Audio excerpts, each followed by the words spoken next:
This is Daily Armenia, CivilNet's daily news digest. Here's what's making headlines in Armenia today.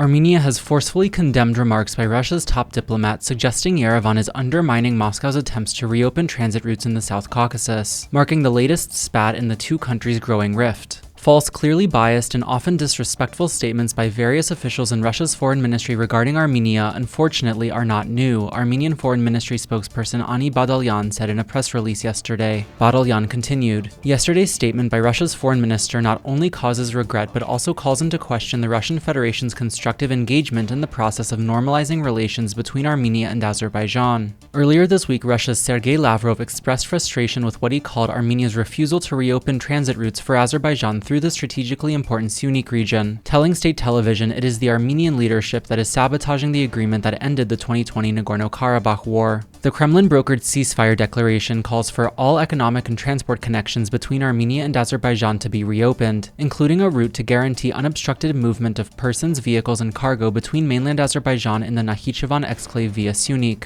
In addition, it says Russian border guards shall be responsible for overseeing the route rather than Armenian customs officials. Lavrov argues the ceasefire declaration remains in force even after Azerbaijan forcefully took control of Nagorno-Karabakh last September and ethnically cleansed the region's 100,000 Armenians. For its part, Armenia says it is ready and willing to reopen Syunik to international transit under its proposed Crossroads of Peace initiative, but only if it retains control over all future routes through its territory. Relations between Armenia and Russia have frayed significantly in recent years, with anger and frustration boiling in Yerevan over what it sees as Moscow's unwillingness or inability to honor its treaty obligations. There was no immediate response from Russia to Badalyan's latest comments.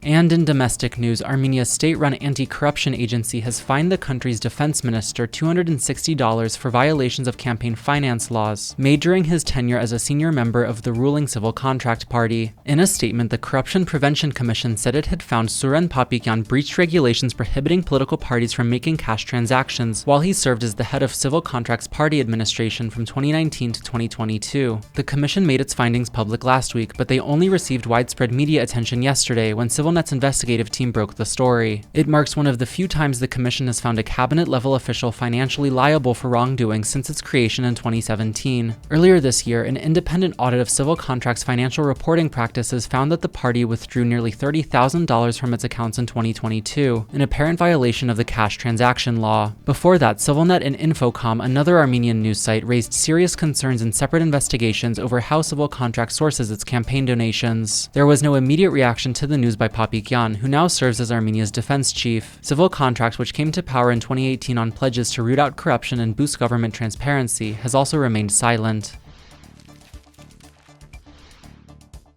And in other local news, the number of confirmed cases of West Nile virus in Armenia has now risen to 58, in what has become the country's first recorded outbreak of the rare and potentially fatal infectious disease. Speaking with reporters today, Stepan Atoyan, who heads Armenia's state-run National Center for Disease Control and Prevention, said 41 people have been hospitalized so far, of whom 4 remain in serious condition. One person, an 86-year-old man, has died. Atoyan said his agency had first detected the virus's presence in the country earlier this month. So far, all confirmed cases have been confined to Armenia's western Aragat-Sotan region, though conditions in the nearby Ararat and Armavir regions suggest transmission may be possible there as well, according to Atoyan. West Nile virus is most commonly spread through the bite of an infected mosquito. Human-to-human transmission typically does not occur. While most people who contract the disease do not develop any symptoms, it can cause fever, headache, nausea, and vomiting, and, in rare cases, death. There are no vaccines or medicines to prevent or treat West Nile virus. Scientists say West Nile virus is circulating more widely around the world amid rising global temperatures spurred by climate change. And finally, the CivilNet number of the day is 74,000. That's the amount in dollars that the US Embassy in Armenia will give as a grant to the country's famed Matenadaran manuscripts repository. That's according to Ambassador Christina Kavin, who confirmed the news to the Armen Press News Agency yesterday, saying the grant will go toward preserving rare manuscripts and archival documents produced in ancient Armenian monasteries. The grant will come from the Ambassador's Fund for Cultural Preservation, which has spent some $1.6 million over the past 2 decades to assist in efforts to preserve Armenian cultural heritage. And as always, please follow CivilNet for the latest news and independent reporting from our contributors on the ground here in Armenia.